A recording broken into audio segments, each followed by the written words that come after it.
Right then, let me start with this. What if everything you think you know about Isaan is wrong?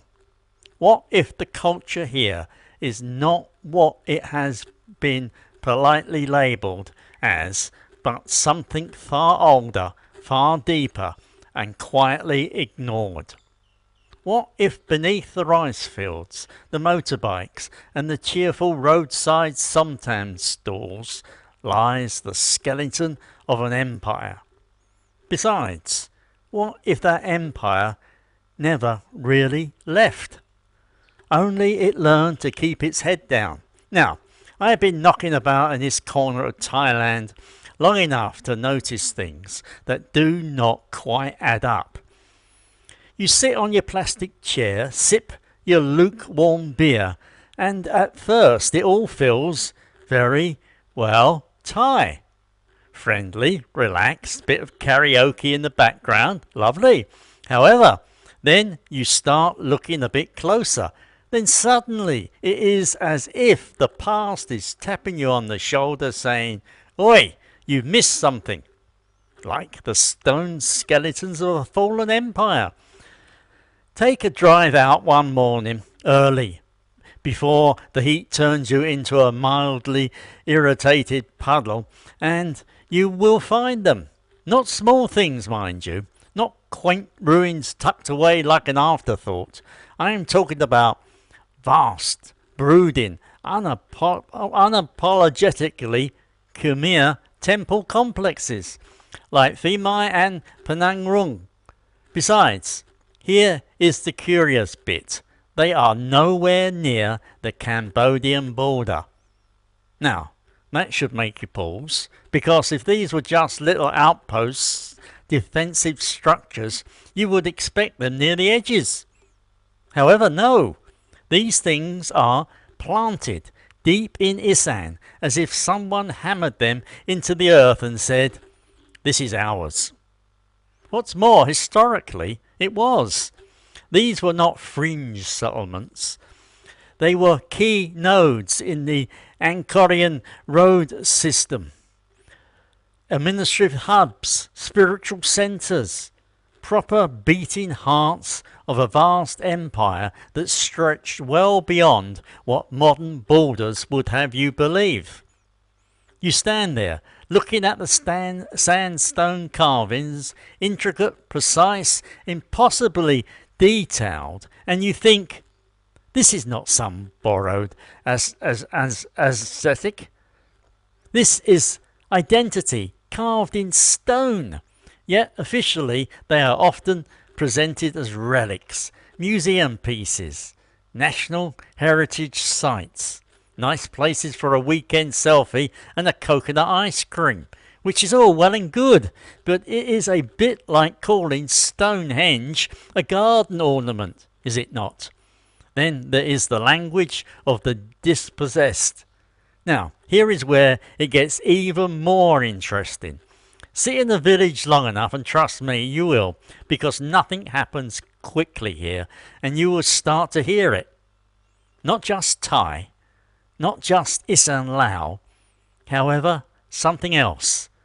Northern Khmer, spoken quietly, casually, as if it is no big deal.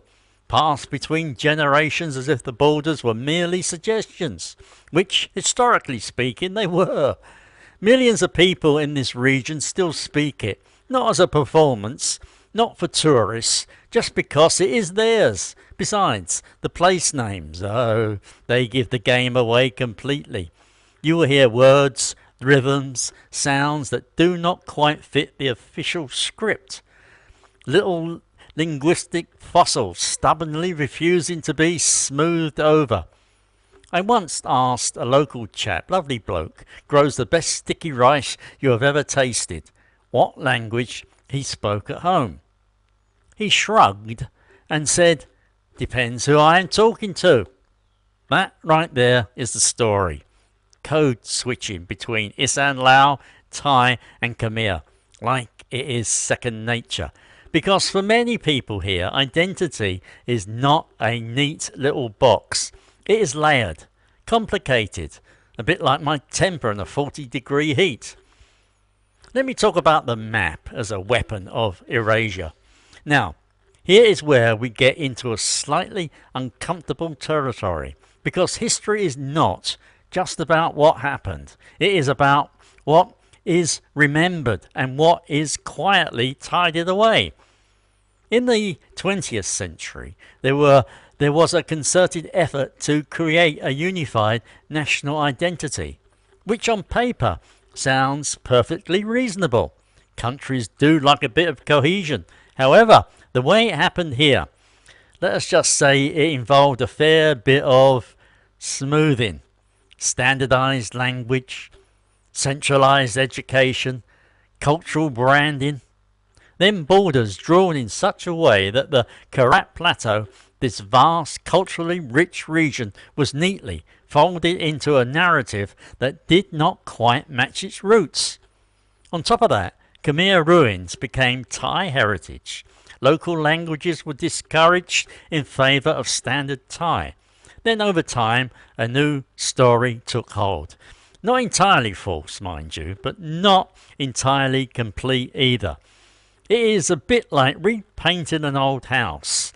You can make it look uniform, tidy, modern, but underneath, the original structure is still there. Cracks, beams, history and all. Besides, occasionally, they all start to show through.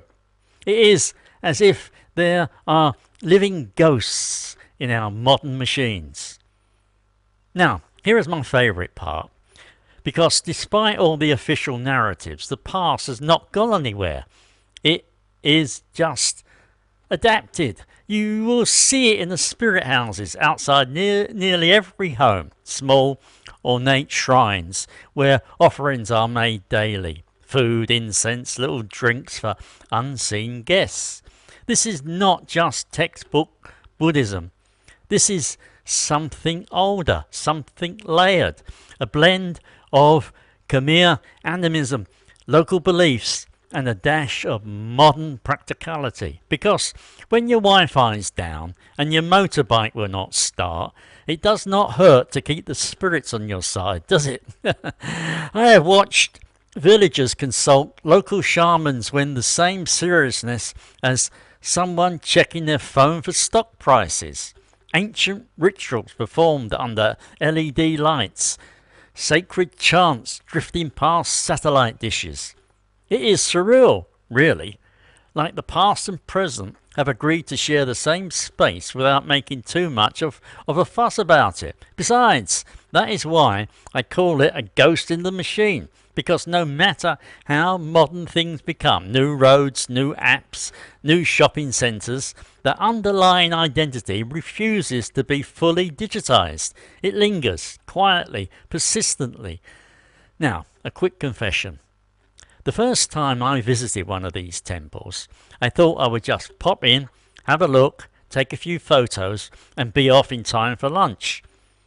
2 hours later, I am still there, sweating like a boiled cabbage, completely lost and mildly convinced I have walked into some sort of ancient administrative maze designed to test my patience.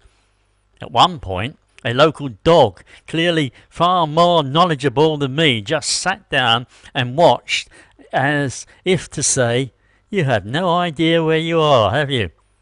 What's more, do you know what? He was absolutely right, because it is not just physical disorientation, it is historical. You realise you are standing in a place that does not quite fit the modern story you have been told. Furthermore, it messes with your head a bit. Now, for the unacknowledged shadow of Angkor. So, where does all this leave us? Well, here is the thing. Acknowledging Isaan's Khmer roots is not about rewriting history. It is about completing it. It is about recognising that this region is not just an extension of a central narrative, but a crossroads. A place shaped by overlapping identities, shifting empires, and stubborn cultural continuity. Moreover, perhaps more importantly, it gives people here a stronger sense of ownership over their own story, because When history is flattened, identity tends to follow. Nevertheless, when it is embraced in all its messy, complicated glory, something interesting happens. People stand a bit taller.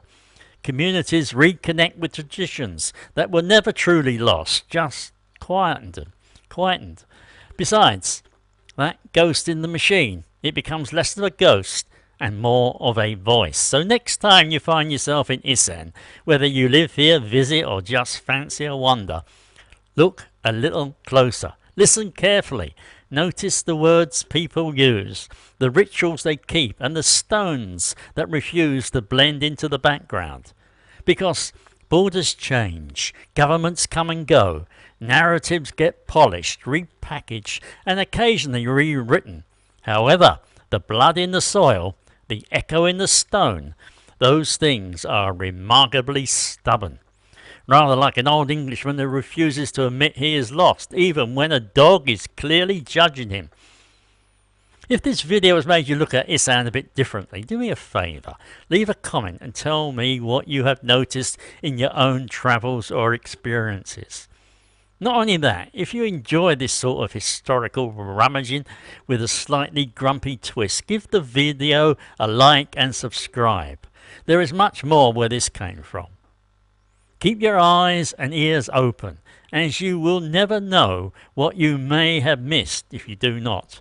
Furthermore, there is something about the heat in Isaan. It slows everything down just enough that you start noticing things you would normally miss. Just like half-buried history I have spoken about, quietly minding its own business, while the rest of you are busy fanning yourselves and pretending you are not melting. Not only that, do not forget to hydrate, as even ghosts need a drink in this weather. Stay safe, take care, and goodbye.